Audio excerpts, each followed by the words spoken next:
How do you transition from being a copywriter to an offer millionaire? It's a really good question, and I'm gonna be honest, man. I hate when I listen to podcasts, right, and people just tell me, hey, it's self-belief. I actually want to give tangible advice for the very, very few that do want to take that next step. To get that self-belief, obviously, you have to be skilled, right? Skills pays the bills. So if you want to transition and doing that offer owning, going mass market, right, like all these big e-com brands are doing, is first to learn how to... How did you get across that bridge? How did you go from copywriter not wanting to put your own money into offers to becoming an offer owner who actually runs your own ads, and how'd you get there? Oh man, I'm just an arrogant cat. I always had that self-belief. I didn't have that problem. It's fun for me. That's interesting. Yeah, I like it. The follow-up question I'd have then is that the core skill that's making these millions is actually... All right, so today I'm with Z. I'm so excited to chat with you, bro, because we've been kind of like, we got a couple of mutual friends, and I heard some really cool stuff about you from them. Like one of them's John, and I found out, that you've generated $10 million in revenue last year with cold traffic and offers, and that's like pretty amazing because for years I know that you were writing copy and you were doing marketing services, so you transitioned out of being a freelancer into becoming an offer owner and creating like a lot of wealth and freedom for yourself. So really excited to have you here, man. For sure, man. Hey, thanks for having me. I know we go way back. Back in the day, I used to ask you questions about email, how you set things up. So it's kind of cool to see how you've grown with the email dojo. And honestly, you have good students too, because I've interviewed a few, hired one. So yeah, man, I'm also grateful to you. Yeah, man, it's cool. I'm glad that they're crushing it for you. They've said some good stuff. They say that there's a lot of pressure to get like really good results and make it happen. Nah, but man, you're also really good. No pressure. No pressure. You're a great coach. Like you're really good at giving them feedback, and you're giving them like you're giving them great direction, and they're learning a lot from you. So I think that's really key as well with a lot of like internet businesses, is like setting your team up for success. So maybe we'll talk about that as well. It's like, what does a good team look like? Because I think you're running a pretty good operation. From what you've told me, it sounds like a very great deal for copywriters that write with you, and work with you. So tell me, like, what, from us chatting where, you're asking me for stuff on email, to then I find out that you made $10 million, like revenue, like with offers, like what happened? Like, how did that happen? I mean, it didn't happen overnight, right? It was always step by step. So back when we were talking, I was kind of transitioning from being a freelancer, like you said, to running my own stuff. I've always wanted to run my own stuff. I can go way back if you want. So I think my first, let's say, like offer was just standard drop shipping and e-commerce. So I was 15. I was actually in China, and I got ads. This was back in 2015, so this was when dropshipping was just starting to get hot or even known, right? And I really liked nerdy stuff, so anime, manga, and I was thinking, hey, shit, why do I not sell something of that, right? So I started this Instagram fan page about anime pretty much, started posting, and of course, I listened to the gurus. They were saying, hey, you get 100 followers, 100 clicks, 100 eyeballs, you get a one sale, right? So that's kind of my mentality going into it. I tried it. I did get a decent amount of followers. I think like even with like 1,000 followers, but no sales. So I was like, oh my God, what is happening? So then I don't know what happened, but I kind of had this idea or thought to switch my industry to something more hot and popular. And back in 2015/2016, this was like K-pop. So I don't know if you know what K-pop is, but that's pretty much like Korean pop music, all those boys dancing on camera. I was like, damn, what if I made a fan page for that? So that's what I did. I made a fan page for like one of the biggest groups back then. I think they're still big, but they were called BTS. And I started selling fan merch of that. So that was like my first lick of internet money. I was 15, 16, going to school. So you made some money. You made some money. Yeah. The biggest month back then was like five Gs actually. So with very good profit, because it was all organic with Instagram. So it was like 5K revenue, 2.5K profit. And I was, just posting all these viral clips or photos of the of this dancing group, and then selling my merch, right? So I grew Yeah, that yeah. fan page to like 100,000 followers. In the end, I made way less money than I should have for the amount of followers I had, but I think I averaged like 2,000 profit per month for 6 months. So that was kind of how it went. And I remember, man, it was crazy because I had my exams back then in school, but I was checking sales the whole time because I was getting Shopify notifications. So it was so hard to focus and study. And that was like kind of my first, let's say, introduction to internet money. So I always knew I wanted that kind of lifestyle, but through things happening here and there, I ended up freelancing. And yeah, so from that freelancing, of course, I made money, I made good money, but eventually I always knew, okay, I want to do this for myself, right? So yeah, that's kind of the whole backstory. A lot of copywriters, they get to that point. Some of them later than others, but they get to that point where they're tired of client work. They're like, oh no, Right. I don't want to. I mean, maybe it was maybe more about the leverage for you, but for many copywriters, it's like I'm tired of my client work. I'm tired of trading my time for dollars, and also I'm making all this money. I mean, obviously it's their business and their offers and their strategy and all that stuff, but I'm helping them make so much money with my copy. I could use this same skill to make money for myself Yeah. and take so much more home. And I just see that with so many copywriters, but I think that a lot of them are stuck and they don't know what they should do and they don't want to become a copy coach because that seems to be like, the first thing that most people think is like, oh, if you're a copywriter, just start coaching copy. But I mean, not everybody wants to be a copy coach, and it's like this, not every copywriter can just become a copy coach, like Right. how do you run offers on the internet? So that's, I think, the biggest question I had for you is how do you transition from being a copywriter to an offer millionaire? It's a really good question, and I'm gonna be honest, man. I've thought about this a lot, even with like my friends and stuff. I've always tried pushing people into doing what I do, to be honest, and it's a bad habit. So I try to refrain from telling people what they should do, especially people that are already successful in what they do. So I've realized something that copywriters don't necessarily want to run offers. Like that is the biggest thing. Like if you Mm, really want to do it, you would have already done it. Because I'm gonna be honest, man, like living as a copywriter that's a good making point. 30K per Mm. per month is good money. All you have to do is open Google Doc and write. Of course, are you making your clients all that money? I mean, it can be argued, right? Like because I've tried hiring some copywriters, they make big claims, stuff like that, don't end up performing. So it's it really depends on the copywriter. Like, are you willing to take that risk to go to zero and restart again to potentially make more money? Or do you just want to, have that almost guaranteed income, but a very high one with a lot of freedom? So that's the first thing. Like, do you even want to do this, right? Because most successful vendors that I've actually met are not copywriters at all. Um, I'm one of the few ones that actually write. So um, just so you know, I sell all my stuff on ClickBank. ClickBank, if you don't know, is an affiliate marketplace. So they pretty much process payments for you and connect you with affiliates, stuff like that. And I was at their ClickBank Platinum event last year in Mexico, which is basically invite only. If you make more than 250K, you can go, right? I think I was like the only copywriter there that's also a vendor. Maybe there was one more, I can't remember. But almost all these Yeah. guys, they don't have a copywriting background, they have an affiliate background. So that's another thing. I think affiliates transition to vendors. I haven't seen many copywriters transition to offer ownership because it takes a different mindset. So I think copywriting freelancing is more related to or having a job, really, like a very high paying job. And an affiliate and an offer owner are more related to entrepreneurship, taking that risk. Because for example, if you talk to an average affiliate, right?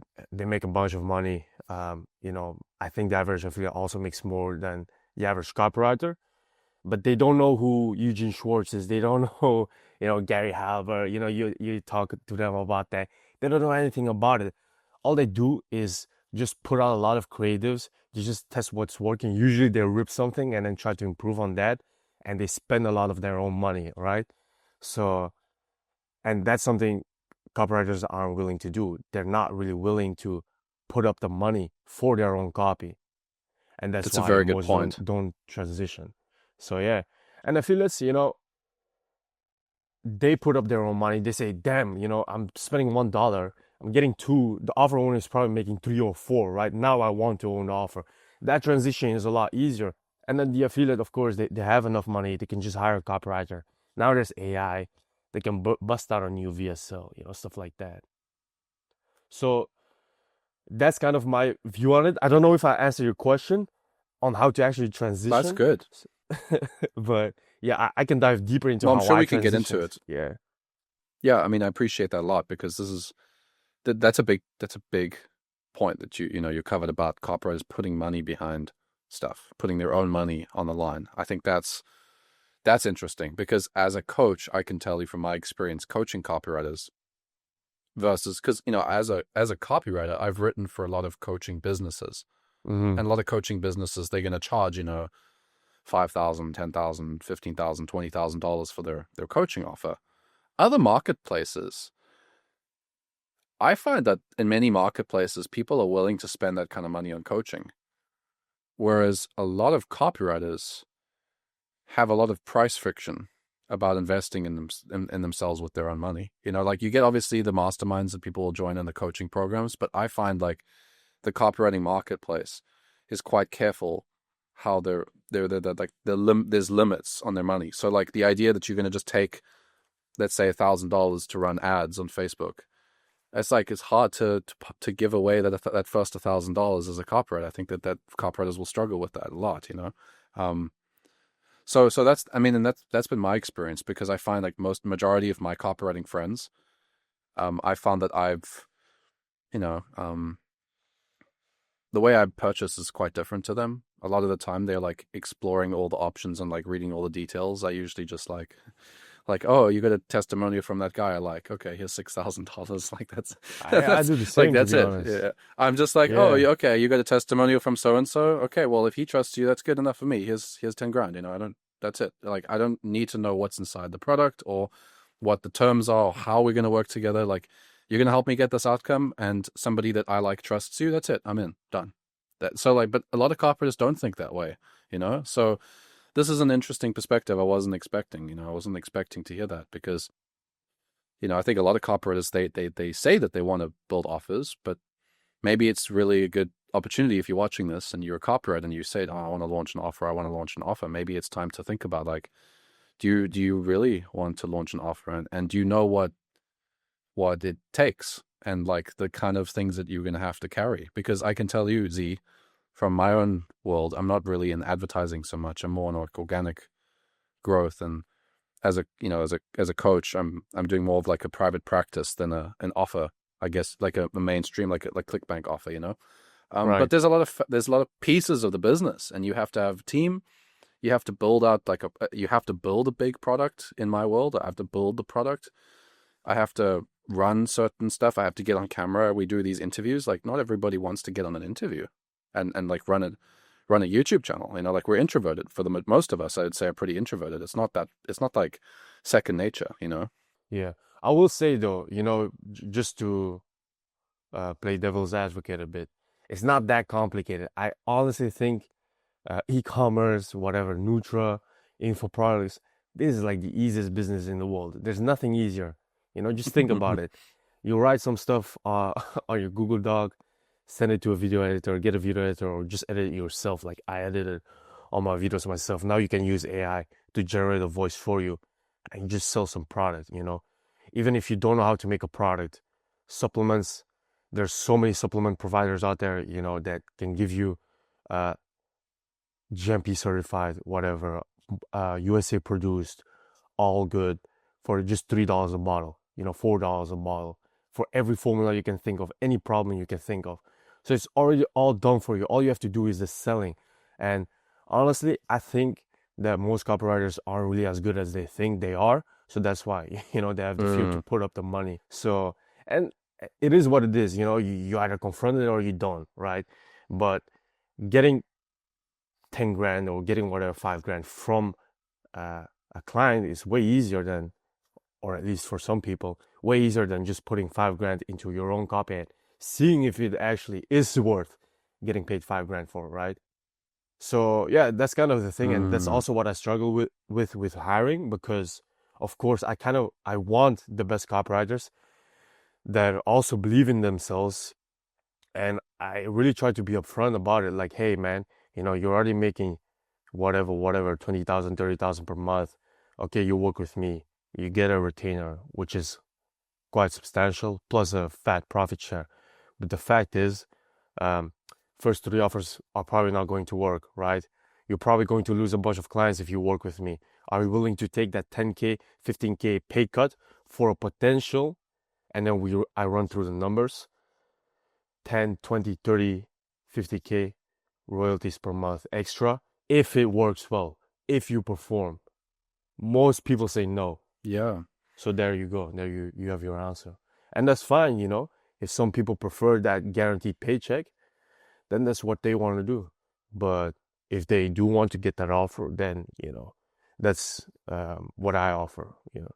So that's interesting because we're like having two. We're saying, it's actually really really easy, but at the same Yeah. time, like it's very very difficult because nobody really wants to take that deal. So like, what is that? How did you how did you get across that bridge? How did you go from copywriter not wanting to put your own money into to offers to becoming an offer owner who actually runs your own ads and like did that? How did you get there? Oh man, I'm just an arrogant cat. I always had that self-belief, so I never really struggled with that. I just have a crazy ego. I think I'm the best. So even I never had that problem, like spending my own money and stuff like that. Even if I lost money, it doesn't really hurt me that much. Like, I really don't care about the money that much. And it's kind of fun to me. It's like almost gambling. Like, oh shit, can I do it? It's me versus the market, me versus Zuck. Can I beat the Okay. competitor? So, like, I didn't have that problem. It's fun for me. If I didn't, like, I had the opposite. Like, freelancing was the worst for me. I hated it. I couldn't test myself, stuff like that. Yeah. I never had that really. There's no So, gambling in freelancing. yeah, exactly. And I It's think if you too it's talk too to too affiliate too guys, stable. yeah, if you talk to freelance guys, affiliate guys, e-com guys, they kind of have that same mentality, right? It's like a more entrepreneur type mindset.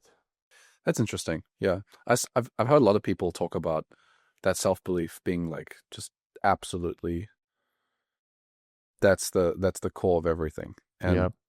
most successful people actually say that as well. So yeah, if you're watching this and you're wondering like what's that next level, I think it's self belief is definitely a big part of that. You can work on your self belief and by getting better at your work, and then it kind of like becomes like self fulfilling, Right. right? Like when you get good at copy and then you write good copy that gets good results, then you're like, I'm a good copywriter, and then you keep getting results. Eventually, the belief and the identity sticks because you're good at what you do. Like I don't think today you would you feel this? Go ahead, yeah, go ahead. What do you want to say? Yeah, yeah. So because I hate when I listen to podcasts, right, and people just tell me, "Hey, it's self-belief." Sure, I know that everyone knows that already. So I actually want to give tangible advice for the very, very few that do want to take that next step, right? So can you actually tell me like what the average viewer does like as a copywriter, which niches they work for, or what it is they write about? So maybe I can give like more tangible I can advice. tell you some of my private clients because I know more about their situation. So I work with about 100 copywriters, and I'd say the average income is around $7,000 to $9,000 a month. And some of those copywriters are at like $3,000, and then some are at like 25 and $30,000. So it kind of like that's why it kind of balances at around 10, 7, 8, 9, 10K. Yeah. Most of the main markets, but I'd say mostly info and health. There are a few copywriters that are working in, let's say, you know, doing stuff similar to what you're doing, but not as many. More Right. work with personal brands that have like an info business or a supplement business behind their personal brand, that kind of thing. So more like they have a bigger organic presence. It's not just like pure direct response, where there's like no brand. Ah, okay, I see, I see. Right. So that's another thing, right? I know I'm going on a tangent here, but No, this is good. This is really interesting. Yeah. is your copywriting actually converting, or would anything convert, right? Because I see a lot of copywriters talk, hey man, I made this guy $10 million. And it's like Alex Jones or something. You know, anything you write to Alex Jones's list would make money. It doesn't matter, right? He Yeah. has a crazy fan base, email list that's, millions of people that are his hardcore fans. Anything you write to that would make money. So that's another thing. But anyways, so besides that, to get that self-belief, obviously you have to be skilled, right? Skills pays the bills. So if you want to transition and doing that offer owning, going mass market, right? Like all these big e-com brands are doing, or neutral brands or whatever, is first to learn how to write to that market. So if you look at all the big copywriters from the past, none of them really relied on the personal brand at all, right? Because it was newspaper, it was direct mail, Hmm. there was nothing there that could really carry it, right? Of course, sometimes they would have like a model or some doctor that they partner with. But besides those, the majority of the promotions, if you go on swipe.com or swipe.co, just sort by Eugene Schwartz, Gary Halbert, whatever, all those big guys' names, you will see, okay, it's just like just pure text, right? So study that and take a look at what they're selling. So I'll take my favorite guy, for example, Eugene Schwartz. He sold like everything related to health, from books to Nutra to like whatever devices, right? He sold pretty much everything. Um, Take a look at that. Take a look at study how he sold those things. What I did was handwriting, so I handwrote a lot of sales are there. I'm not gonna say all of them because I did handwrite all of them, but like for months I would Hmm. just handwrite what Eugene Schwartz wrote, and then I would go on ClickBank. I would say, damn, there's this joint relief supplement running. I just handwrote this joint relief supplement, right? Is there something I can do? Now, if you want a transitionary phase, you don't want to go through all the trouble of writing out the whole VSL, blah blah blah, doing all this. You can just take whatever Eugene Schwartz wrote, recreate that today, and run it as an advertorial, as an affiliate, right? That's pretty much what all affiliates are doing right now, by the way. So the top affiliates, they would just either run an advertorial or an ad that's pretty much based on the same principles as all these old guys ran, or copywriting principles, and they don't even know who Eugene is, right? Sometimes I will show them a piece, Interesting. like I'll I'll talk to an affiliate of mine and I'll say, yo, check this out, maybe you should try running this. And he's like, oh my God, it's crazy. Like, yeah, and they're just mind blown, right? So this is something you could do as a transitionary phase. So it will teach you first and foremost how to write copy that converts for an already existing offer that's proven to convert, right? And then you will also start spending your own money. So you don't have to spend that much, right? You can spend $100 a day. You can test $100 a day, 10 days, you spend $1,000. Worst case scenario, you lose $1,000. That just means you suck, to be honest. So you're not a good copywriter. Shouldn't even be charging clients at that point. But in a good scenario, you will make $500. Hey, you lost $500, but that means at least your copy converts to a cold traffic. You know what you're doing, kind of, right? So you got a few clients with what you did. Take a look at the stats and then improve on it. Spend another 1,000. See how much you get back from that 1,000, right? So that's the best way you can honestly improve as a copywriter or as a marketer in general, to put up your own money. There is really no other way, right? In my opinion. That's interesting. Yeah, I like it. Um, so then the follow-up question I'd have then is, I mean, it sounds like the core skill that's making these millions is actually copywriting. 100%. Yeah. Yeah, yeah. So no, and that's super funny because I say this to affiliates, like, man, You don't even know how to write copy, but you're making so much more than copywriters. And it's true, the average copywriter, in my opinion, does have more skill in terms of copyright than the average affiliate. But the average affiliate just takes so many shots, right? They'll put out so much money, they will Mm, spend so much money, they will take so many risks, um, with, quite honestly, kind of not that great copywriting, but they will still make money just because they take the shots. They're willing to take that leap. yeah. And the thing is, like I said before, they do this for a winning offer, right? So it would be like an offer that already made millions, for, let's say, a dental niche, right? Or a joint relief supplement, Yeah. right? So they just look at what's working on the market. They go on Facebook Ads Library, swipe from some copywriter that did write it on retainer, and then they'll run it up for themselves. That's what happens usually.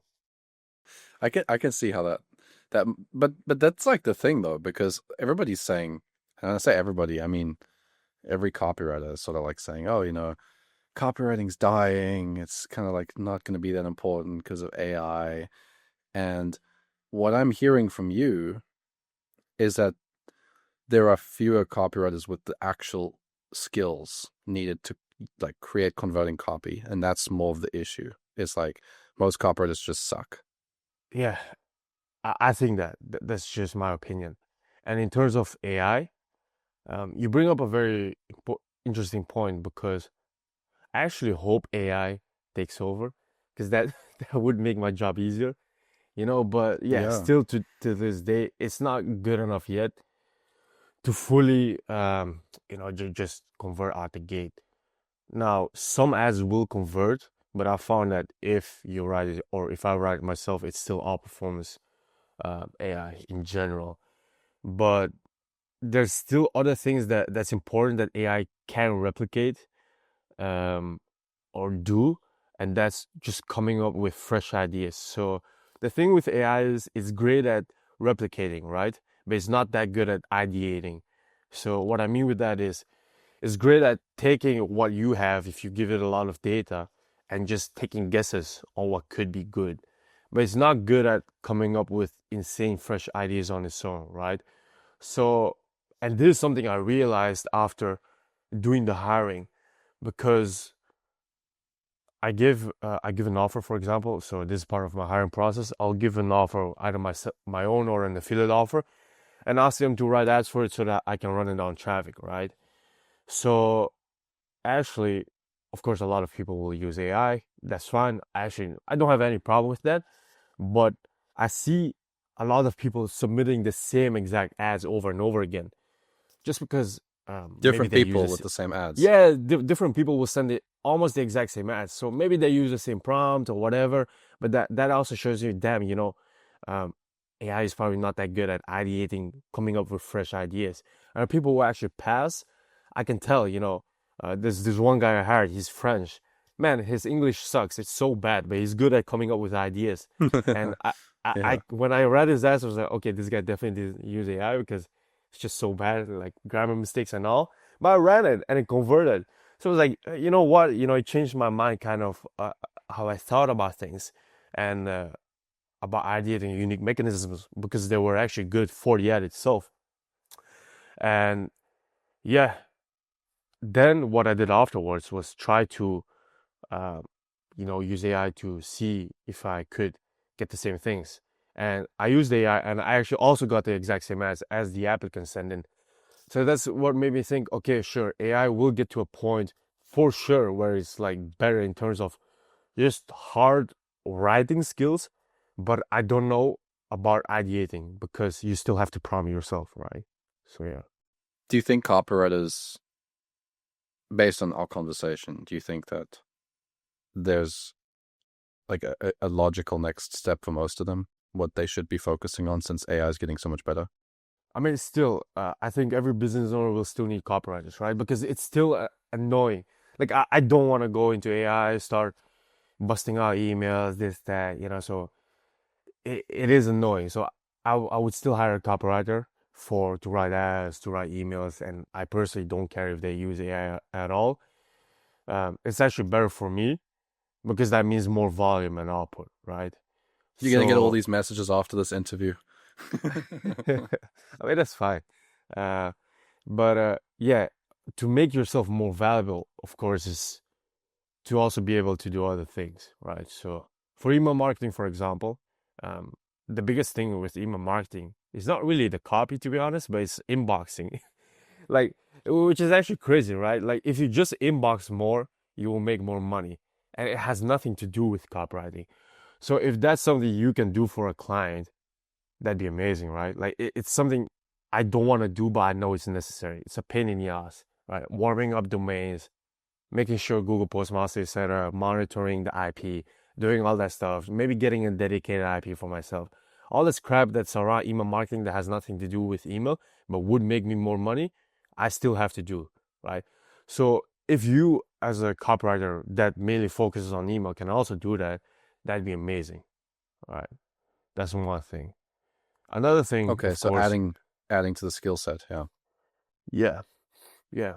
It's great if you're a one-trick pony, right? If you're a pure one-trick pony and you're the best, of course you'll make the most money, but that's not really a realistic outlook for the majority of copywriters because we're talking about averages here. The average copywriter is going to be average. So I think it'd be better to be average, maybe a 7 out of 10 as a copywriter, but you also have some other skills to go with it, right? To be able to at least offer that because the purest copywriter is going to beat you no matter what. And you know, I don't think it's realistic for everyone to be as obsessed as the purest copywriter. But if you are a purest copywriter and you do have uh, those skills to back it up, or maybe you want a next step, going and pitching like a certain percentage of royalty with your clients is actually should be the way to go. Like that is the logical next step. I don't know why more people aren't doing that. That's also, to be honest, why I offer quite a hefty profit share to the copywriters that work with me, on top of the fat retainer. Do you think many of those businesses that those copywriters work with, maybe the copy is not actually moving the needle as much as the copywriter thinks, and that's maybe why they don't get those deals I because agree. it's not actually so much a copy business. It's like you said, it's like Alex Jones or something. So it's like, oh, I want a percentage. It's like, why? Because your copy is creating the sales, or my personal brand's creating the sales. You know? That's a good question. I don't know, honestly. Like that's really a Hmm. conversation the freelancer needs to have with their Yeah. clients, right? But at least Hmm. if I was a freelancer, that's what I'd be pushing, even if I might not be contributing that much. Uh, my copy, like hey, who knows, right? It's like those Madison Avenue agencies that used to charge a percentage of the ad spend. Like, hey, did they know if that copy really contributed that much? I don't think they did, but they still charge a hefty percentage fee, right? So of course that's really more sales and copywriting and client relationships. So that's why I wasn't really successful as a freelancer, to be honest. I suck at that stuff, Hmm. But yeah, if you're a great freelancer, you know how to keep clients, you know how to build that relationship. Of course, you should open that conversation, you know, and um, in terms of your own contribution to the the top line or bottom line or whatever. I actually have a good friend. We're going to we are doing a offer together right now. Going to Barcelona together for an affiliate event, and he contributes a lot to the bottom line Hmm. for his client, actual trackable revenue. So they have this kind of internal leaderboard going with this copywriter versus that copywriter, and he's actually contributing more bottom line profit than the other ones, and he's not getting a profit share. So I'm like, man, why aren't you? And so, oh, it's like it's not the way they do things, blah blah blah. But you know, if you are contributing that much money, and I don't want to talk about too many numbers, if you leave, what happens to it? Yeah. The money goes, right? So yeah, it's not like putting up an ultimatum, but it's like saying, hey, look, man, Mr. Client, I'm contributing whatever 100K, 200,000 profit per month for you. I have another deal on the table right now. Man, I love working with you. We've been together for years, but they're willing to offer me this plus a percentage for the profit that I generate for them. I'm not saying you need to do that with me, but is that something you're willing to discuss, right? Just open the conversation. That's quite good. Yeah, that's quite a good conversation opener. Yeah, I like it. So that's what I'd be doing. It's a good play. Um, do you think that that's something even a year or two from now? I mean, we can't Right. tell exactly how good AI is going to be at copy that converts, especially since everyone's going to be using it. So it might also change how the playing field looks because all the Yeah, copy is going to sound similar. It's like, what exactly will the I copy agree. look like? But if you're a purist copywriter, a year from now, 2 years from now, is it even like, are the odds in your favor that you should double down there? Hmm. Is sort of the question I've been thinking about. Like, should I really double down with that skill? Because you don't know. We don't know exactly how that'll look, right? Yeah. To be honest, from my point of view, yeah, because I mean, I know I'm making good money, right?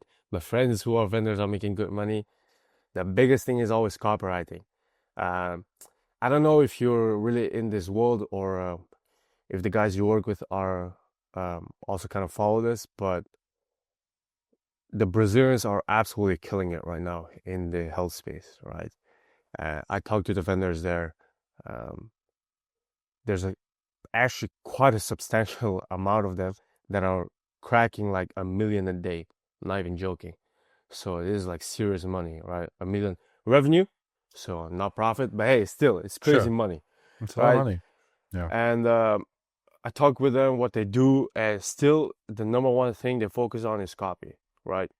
Of course, the production is high level. I'm gonna be honest, their production for VSS is a lot better than mine. So they'll have studios actually with people they hire to come in to film the interview. So like Agora almost, like proper uh like a proper company. So they get those cameras in, editing is crazy, etc. etc. The whole 9 yards.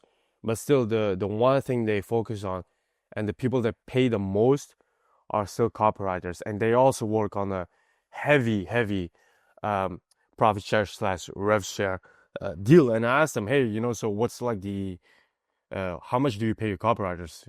Because I asked them for advice how they do things. They told me, look, there's some people I pay 10K, some people I pay 100K per month in royalties, right? So $100,000 a month. yeah, $100,000 per month in royalties. So yeah, it's crazy, it's crazy. So That's yeah, good they'll money. be running like the way they run their operations is really inspiring. Like I'm learning a lot from them. So for example, they'll have an offer that pops off in the weight loss niche. They'll have their 40 copywriters all write beta controls, and of course the one that wins gets like the royalties, right? So they're all busting their ass off doing crazy stuff. And of course, because the offer owners have this crazy leverage with affiliates, their own media buying, and they're running traffic everywhere, they can run things up like crazy. They can scale from zero to 100,000 a day in like a couple of days, no problem, right? So yeah, That's insane. copywriting for That's me, amazing. I'm still doubling down on it for sure. And I think, with AI, to be honest, it makes it even better. Like I'm looking at the video editing that's coming out for the AI is nuts. Like my friend, he writes like one of my friends actually, he writes exclusively in the BizUp niche. Um, Not BizUp like you guys do or like the gurus do, with high ticket, blah blah blah, but like old school style BizUps, you know. Like kind of what I don't know if you know the Alexander Hamilton promotions. I don't know if you're familiar with them, but No, I like don't think I'm familiar. No. yeah, it's like it was like a business courses or whatever. They used to sell them through newspapers, like $67. Kind of like Tai Lopez, but without the Tai Lopez face.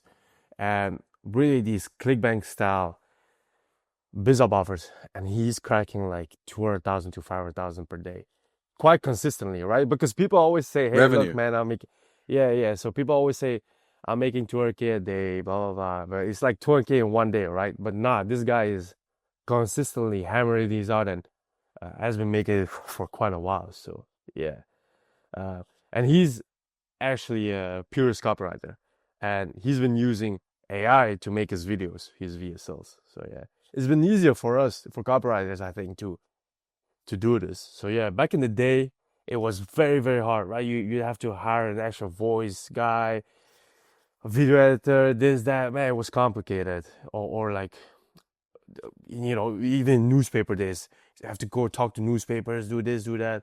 Way more difficult to get a product. You have to do this, do that. Now it's all easier. You can make a really, really great product that gets very low refund rates, full-blown course, fully with AI. Of course, it'll take you time, but I mean, it's a good course, right? It gets like Yeah, low yeah. refunds, even lower than the ones I used to run, to be honest. But yeah, so it's been easier as a purist copywriter. So then the question becomes, if I'm a copywriter right now, that I want to double down on copy, obviously I'm going to have to go after businesses that see the value of copy, like the kind of people you're talking about.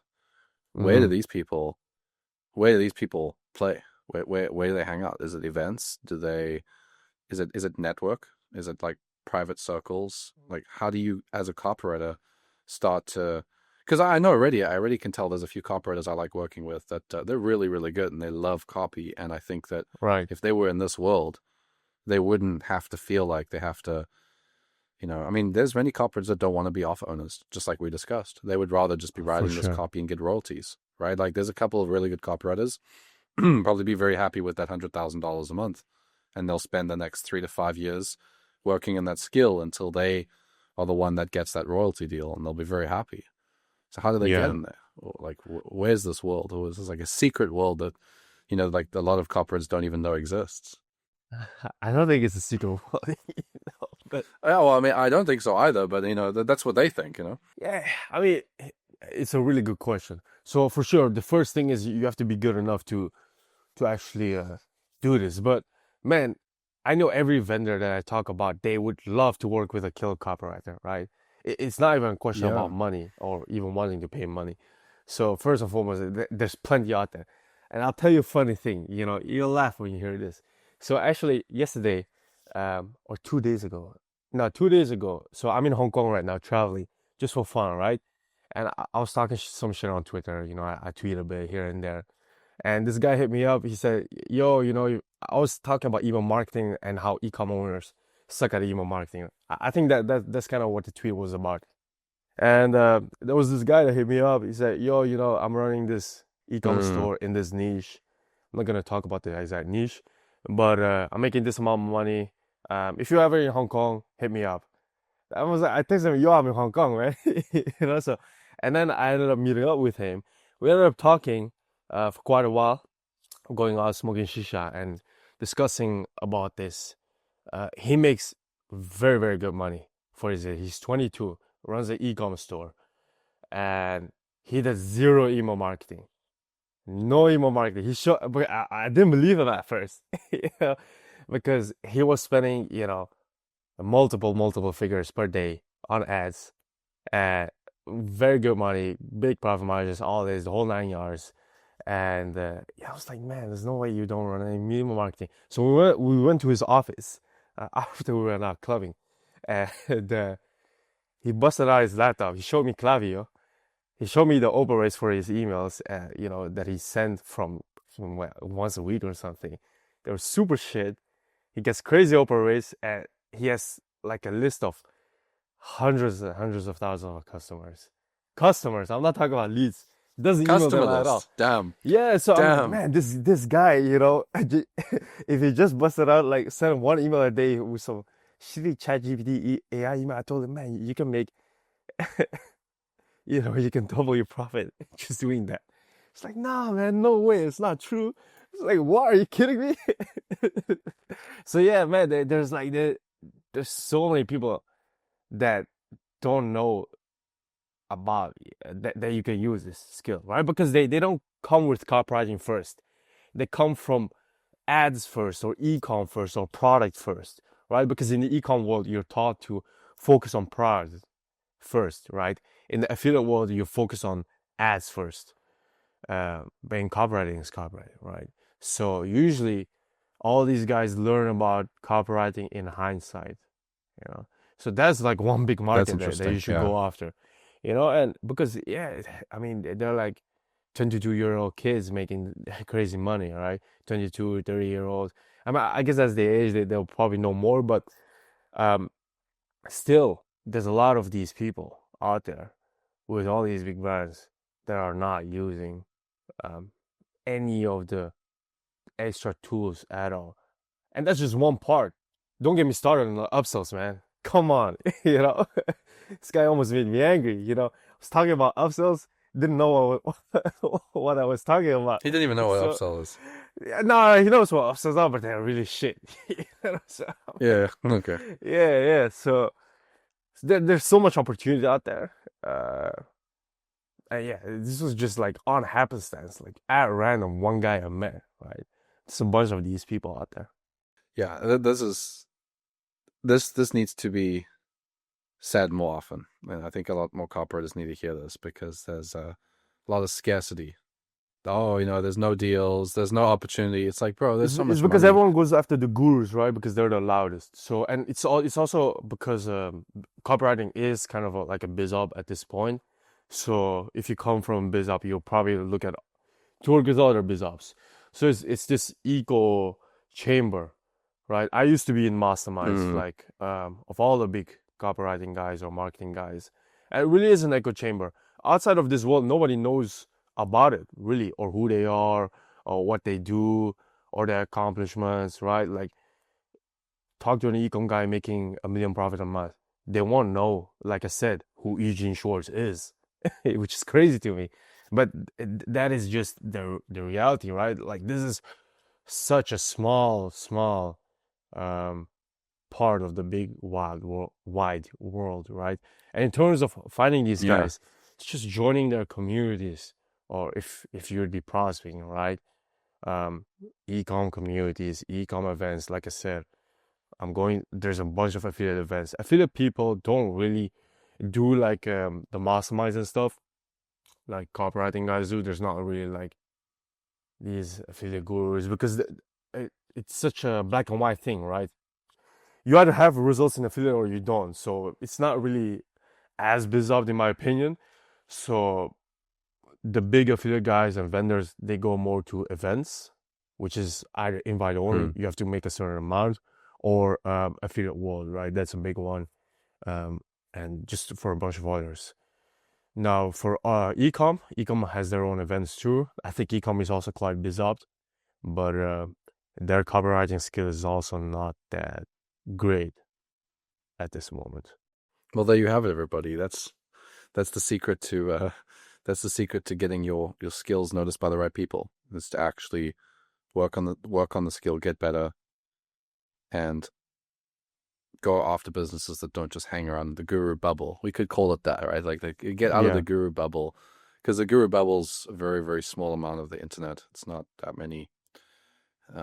It's not that big. There's so many other businesses and so many other opportunities and stuff, right? And you don't even need it. It doesn't even have to be copy, like you were talking about. That email list. You don't even have to be a good copywriter to make that 22-year-old money. You could for you sure. could just be a 7 out of 10. You could be a 7 out of 10 copywriter, and if you know how to, make sure that you stay in the inbox, because there's a massive contact list there. You know how to stay in the inbox. You know how to keep that list segment clean. You know how to run a couple of key promotions per month. You could even get AI to help you brainstorm the promotions. You probably make them a couple. I mean, with over 100,000 buyers, damn, you make a couple million. Like you could make quite More a few than million from some 100,000 good. buyers, for sure. Yeah. Yeah, like if you got even 6 figures of buyers, like that's an insane amount of money. You could, the promo. So like, you gotta zoom out, guys. You gotta zoom out. This is a big takeaway for me. Is we're playing in a very small little bubble, and it's much bigger than that. So I appreciate you sharing that with me. I'd love to take us back to where your offers, and like some of the psychology behind how you see running ads and marketing, and just sort of your philosophy on that stuff. Because there's a lot of different people say like, oh, this is what you should focus on, or this was what you should focus on. It's all about as many creatives as possible that you can split test, or it's all about like this type of funnel, or it's all about this type of VSL, or like, I agree. there's all these voices. What do you think it's really all about when it comes to, let's just say, like, I know you have one info offer, like majority info. It's mostly an info product. Like running that, what is it that you need to think about as a copywriter? So right now it's more 50-50. So 50 physical, which is like neutral, and 50% Yeah. meaningful. But I'll tell you about my first offers. The first offer I ever kind of ran after I did freelancing was a woman's dating. And the way I stumbled upon women's dating was I was listening to a couple of Chris Haddad's podcasts. Was really inspired by his story, especially the one where he talked about being very sick and basically his offers paying for his hospital bills and paying for his living, right? Because he didn't have the energy to ride, he was hospitalized, all that stuff. And I remember I was in Estonia, I was listening to that in the cold weather on my way to, I don't remember where, but I was just walking. It was very dark, very cold, snowing. And I just felt the warmth welling up inside me, right? Like, it's like, damn, this story hits me. And yeah, then I looked up his stuff, his promotions that he was talking about. Mm. My friend, she was studying with me in my apartment. So I had my VSL on. She was just doing her homework or whatever. And then she heard the VSL. I don't remember how the first line went, but it was like, then he kissed me like my sister or something like that. I can't remember. Something like that. He kissed me like I was his sister again or whatever. It kept on playing, and she was like laughing from time to time, looking over. It's like, what the hell are you listening at? But then by the end, she was like, damn, what are the three texts? What is the method? Like I'm interested. So for the people who don't know, Chris Haddad basically sells like these It's women's funny. dating texts or like methods, right? So how to get a guy addicted to you, how to make him fall in love with you, how to get him to commit it to you. So these type of offers. So then I was like thinking, damn, like if you would buy this stuff, I would never buy this stuff. But which was the first important lesson I learned in marketing. You're not your customer, Mm. right? So it doesn't matter what you think, as long as the customer buys, it's good to go. So hey, if she was willing to pull out her credit card to buy it, so be it. She didn't actually buy it, but still it made me think, okay, there's some interest here. And I started doing more research. Eventually made an offer work, and I started scaling that. Then I kind of transitioned from the Mm. because I did like the text thing, so I did the same thing. Made some good money. Wanted to scale more, and let me think. Where did I get the idea for the next offer? It was also kind of by happenstance. So my next offer that really popped off, which did around 60K per month, was a love spell offer. So which is kind of it's the same outcome. So it's the same promise. Get a man to commit to you, to put a diamond ring on your finger, whatever, right? But I just made the mechanism a bit crazier, which is a love spell. So, oh yeah, now I remember. I was on this date with this girl. She was asking me about astrology, and she was being like, "Hey, what's your zodiac sign? This, that." Man, I thought it was all bullshit, but she was really into it. So it's like, damn, if you're that into it. Interesting. So I said, hey, I'm this, that. Started doing a reading, whatever. And I thought it was interesting. It was like, damn, this goes really in depth. So I don't know if you know, but basically you have this whole compatibility thing. You have the planets. So there's like Mercury rising. You have your star sign, and based on the star sign, you have like your moon sign also and your sun sign. And based off that, you have like it's this whole system. It's like this whole system around it. So it was very interesting. So thought, hey man, why do I not start an offer around that? So I just wrote a promotion, worked really really well, and then I just built on it further. So and I also went to a store. So yeah, we were at this bookstore, and because I knew about this topic now, my however you call it, like law of attraction or radar activation system, however you want to call it. I started seeing all these tarot books, all these like astrology spell books, which was an actual thing, So they're selling this in the mainstream, which is something I look for, right? So this was something people in the mainstream buy. So I was in Romania then, So some random Romanian bookshops sells these books, and there's a whole section about astrology, love spells, voodoo, all these things. So I was like, damn, people are buying this. So it will probably work if I run as an ad. So I bought those books and I started running them as an ad. Well, I actually wrote the TSL and used my copywriting skills to sell this love spell and did really Amazing. well. So yeah, 60,000 per month, 30,000 profit. It was like the first time I ever made 1,000 profit per day for a very, very long time. So yeah, that was great. That must have been an amazing feeling. Like finally 100%, man. feeling Yeah. like you cracked it, Like, okay, I got this. I figured it out. Man, then what happened then was, sorry to go on this story tangent, but I remember I went to Barcelona then. I was just traveling. I wanted to go there. I do a Brazilian Jiu-Jitsu, so which is another crazy nerdy thing. Also very weird, right? Like copywriting people, they're very weird people. Just a bunch of weird people, weird guys, weird girls. Brazilian Jiu-Jitsu, kind of the same thing, like you have these semi-autistic, very neural, smart people, right? Which I think copywriters are, to be honest. A Yeah, little bit yeah, on the yeah. spectrum, great people, but very smart, right? Brazilian Jiu-Jitsu is kind of the same thing, like, right? It's like this fighting sport where people are, kind of semi-autistic, but really cool people that want to do sports, right? So I went to compete in Spain, and there was this, on total coincidence, again, the event affiliate war going on. And back then, I was looking at different processors to work with, right? Back then, I was still using Stripe, which was a big mistake. I mean, I'm not going to get into the whole tangent thing, but basically, Stripe blocked me, banned me, blah, blah, blah, the whole big thing. If you're a vendor, everyone goes through this. So payment processing is a big thing, right? So I was invited to this payment processing event. I went there and I started talking to the people who were there. And that's when it broke my mind, right? Because, man, to me, I was the baller, right? 30K profit per month. Nobody could tell me shit. But then I went to that event. Okay. Everyone was, wearing the craziest watches, right? Like AP, Patek, wearing designer head to toe. Asked them what they were doing. And, they were running offers, mass market offers, affiliates, doing pay per call, pay per lead. And I was asking me, how much are you making per day? Like, yeah, it's 200,000 per day. It's okay, up and down. It's like 200,000 per day. What?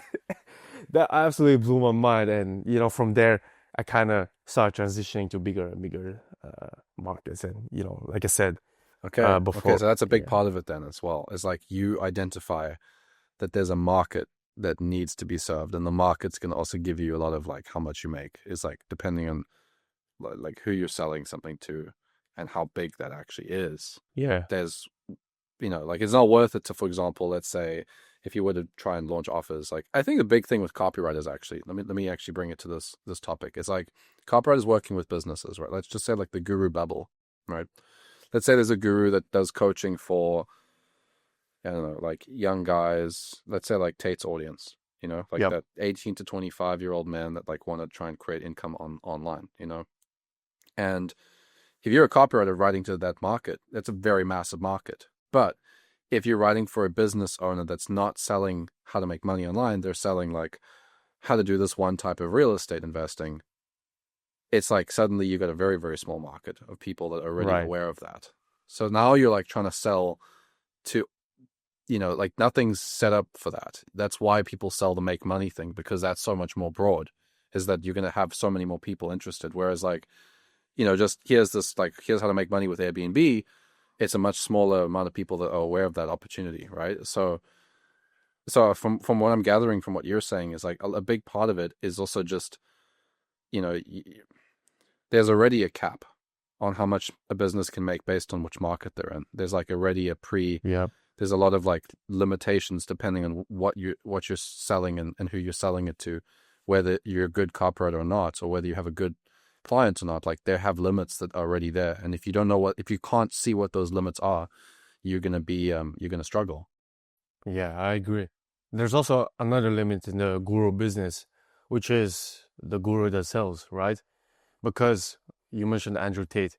Andrew Tate made the money he's making because he is who he is. He's very charismatic. He knows how to get attention. He knows how to create controversy. not every guru knows how to do that or is willing to do that for that matter, right? So you're also capped on the guru and the opportunity itself. So that's like two playing points you have right there. But yeah, 100%, I agree with you. Do you just choose the market that you think is the one, and then you just find this thing that you can sell that market? Is it actually as simple as that? Yeah, very much. Yeah, Yeah. I'll no, okay, so I'll try to give a more cohesive answer. I actually like to have fun when I do things, right? Like I hate to be bored, right? So which is kind of annoying, but hey, that's Gen Z for you, right? I have an ADHD brain, or whatever you want to call it, monkey brain. I can't focus for 3 seconds without wanting to scroll on my phone if I'm not talking to someone. So I haven't sat here scrolling on my phone yet, but hey, man, I waste so much time on brain rot bullshit.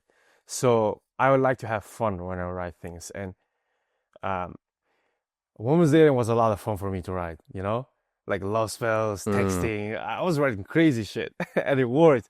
So to me, that's hilarious. It's a lot of fun to do. So that's like a big thing for me. That was the first thing. In terms of like market cap and capabilities, if you're just starting out, it doesn't really matter what you're writing, um, because I assume for a lot of people, 1,000 a day profit is great, right? You can make 1,000 a day profit in any niche you can think of, probably even in niches you don't even know exist, right? So there's absolutely no problem there. Like, I'll tell you, one of the top offers on ClickBank, and this is known, so I can share this, but it's been selling for years and years and years, still doing well, still crushing until this day. That's woodworking. Man, I don't even know what woodworking is. Apparently, it's like I've seen this offer. some, Mm. yeah, bro, it makes millions profit, It's crazy, yeah. and it has been doing so well for years and years and years. So any niche you can think of, it will do well. And the thing is, the first offer you start is likely not going to be your last, right? So the way you should think about running an offer is kind of like a stock portfolio. So as I mentioned, the Brazilian guy is doing 1 million a day. It's not one offer. It's like 12 offers with I don't know how many VSLs each running at the same time. So it's like stocks. You take a bunch of shots, like one offer will maybe do like 5K profit a day for you, and it just runs at that, can't scale more than that. That's fine. Another one will run 10K per day for you, and another one will make you 20K profit a day, right? So it's like, I look at it as like stocks almost, you invest this much in this one, you have this one in this one, and this one in this one, right? So the first offer you Mm. start won't be your last. And in terms of picking the market, the way I do it is, at first I thought the market limited me. So back when I was doing women's dating, I struggled a bit in the beginning. Of course, it wasn't smooth sailing. It's never smooth sailing, right? I always thought, oh, this is the market, it's the market. I was getting distracted with like different markets, but I knew that it wasn't, because the proof was that guys like Chris Haddad made millions, right? Of course, it was a different time. They did things in a different way, worked with affiliates, blah, blah, but still, there's proof that people are crushing it. So the limitation was my skills as a copywriter, media buyer, right? One of the two. So I knew before I even could consider another market, I had to be Mm. That's good. good in what I'm doing right now. Because let's say, okay, it's true, you can make 1 million a day in Nutra, but you can't even make 1K a day in women's dating. You're not gonna make 1K a day in Nutra, so it doesn't matter that the market for Nutra is bigger than women's dating, right? You don't even have the skills to touch 1K a day. You're not a 1K a day copywriter, right? You're a 0 a day copywriter. So try to prove yourself by getting yourself some sales first before you start considering, like different markets or different niches or offers. Yeah. That's funny. I'm just thinking then. Okay, so what is, because this is a very different perspective on copy, because I think most copywriters these days, they have a lot of brand, they have a lot of trust already built, they have a lot of stuff that's already working in their favor. So the copy is a bit like content almost. It's almost not exactly direct response copy anymore. It's a bit more like content, It's like organic content or emails and whatever. But Yeah. when we're talking about pure copy, that, no face, no pre-established massive credibility, no massive brand or celebrity back, none of that stuff. The kind of stuff that where you're running an offer, just you, and you got this product that you're going to start selling on cold traffic. What is the missing skill for those copywriters?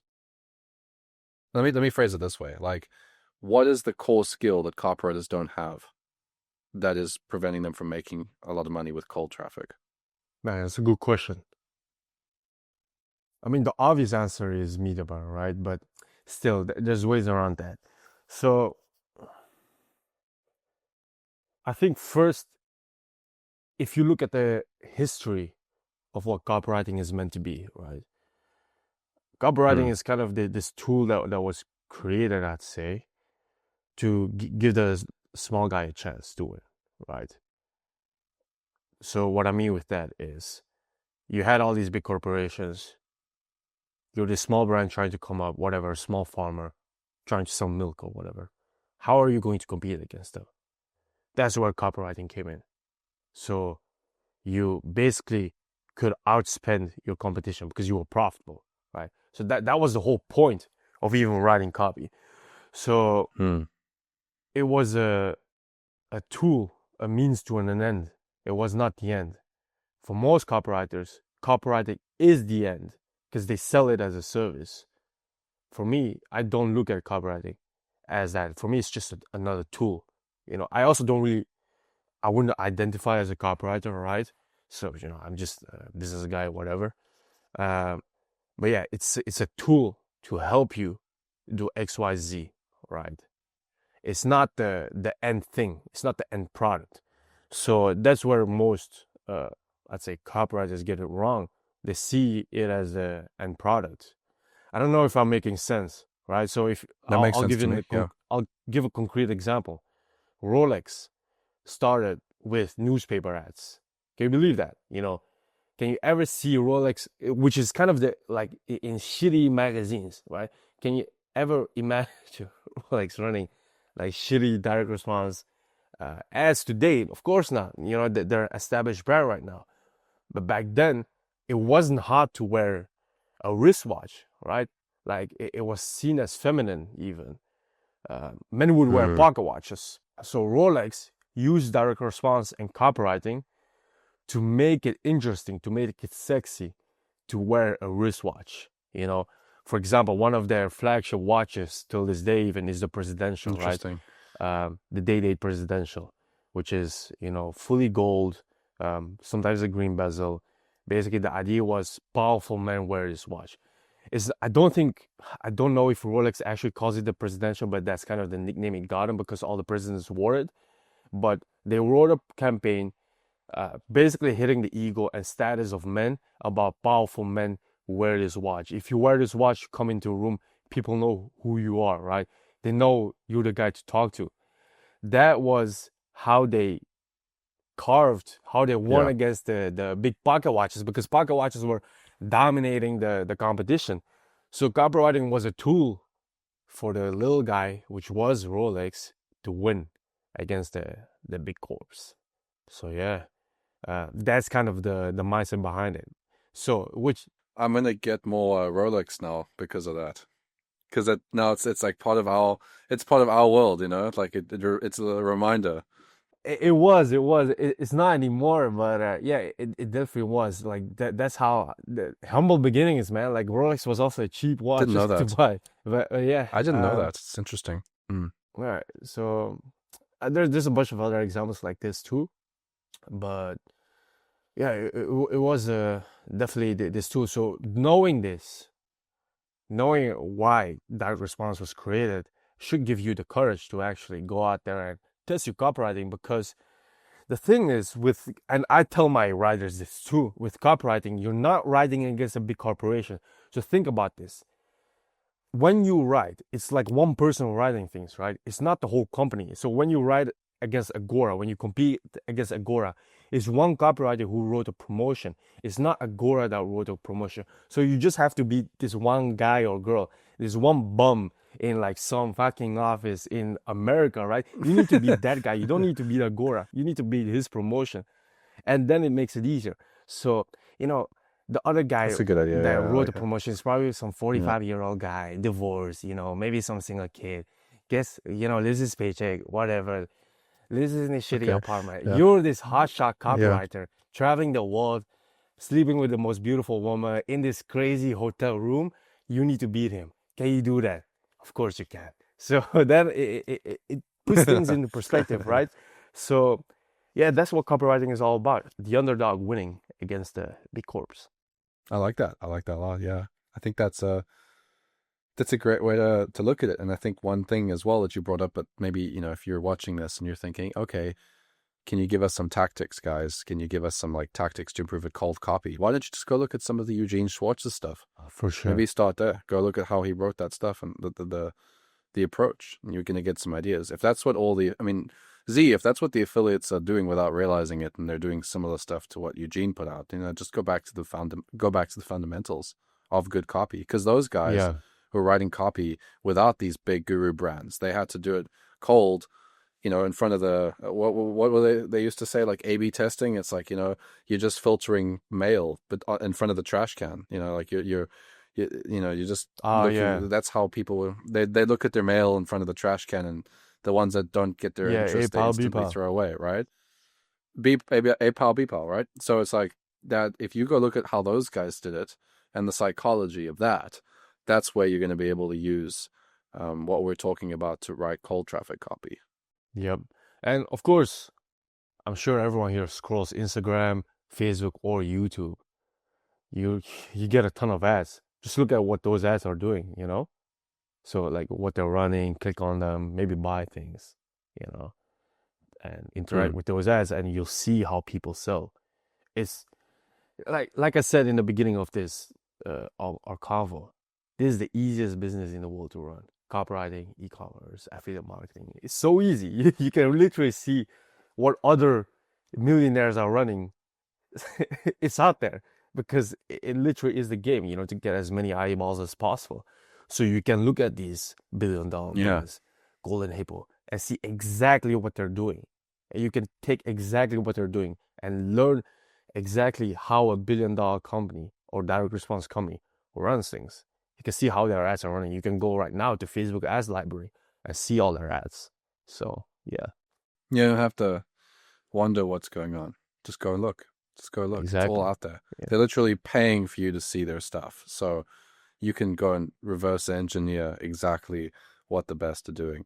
So I tell people sometimes, it's like, what do you need copy coaching, like courses and programs for? Like Facebook ads library or your inbox or your like websites, that alone is 80-20. I mean, sure, you can get some structured coaching for sure.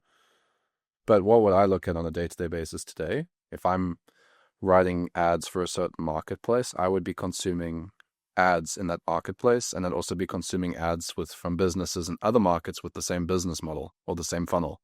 So I would get ideas on that would be where I'd be learning. I wouldn't be like, oh, which guru can I pay 10 grand to teach me how to write these ads? So like, just look at the guys that's spending thousands of dollars a day on what do those ads look like? Why are those working? How does that work? Reverse engineer it, handwrite it. Sure. You like to handwrite.